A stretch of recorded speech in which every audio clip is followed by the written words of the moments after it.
নমস্কার সবাইকে। আমার ফেসবুক, ইনস্টাগ্রাম এবং ইউটিউব চ্যানেলে সবাইকে আহ্বান জানাই। আজ একটু গল্প করব ব্যারাকপুরের বজরংবলী মন্দিরের ব্যাপারে। এই মন্দিরে আমি কোনোদিনই সেভাবে ছোটবেলা থেকে যাইনি, তবে হ্যাঁ, ট্রেন থেকে যাওয়ার পথে দেখতে পেতাম। কিন্তু কোভিডের পর একবার আমার ভীষণ ডিপ্রেশন এবং অ্যাংজাইটি অ্যাটাক করে। আমি ভাবছিলাম আমার চারিপাশটা যেন অন্ধকার হয়ে গেছে, সব কাছের মানুষগুলো যেন দূরে সরে যাচ্ছে।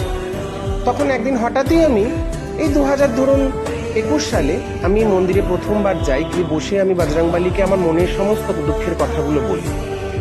এবং তারপরেই আমি একদিন গঙ্গা স্নান করতে গিয়ে গঙ্গার ঘাটে একটি মেটালের হনুমানজির মূর্তি পাই।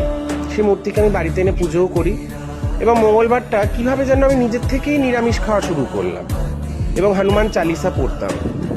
তারপর থেকে বিশ্বাস করবেন না কিভাবে আমার সেই অ্যাংজাইটি, ডিপ্রেশনগুলো হঠাৎ করে কোথায় চলে গেল এবং মনের ভেতরে যেন একটা সত্যি আনন্দ আমি অনুভব করলাম। সেই থেকে আমার এই বজরংবলীর ওপর ভীষণ বিশ্বাস এবং আস্থা। সবাইকেই বলি জয় বজরংবলী, জয় শ্রীরাম, এবং সবার জীবন যেন মধুময় হয়।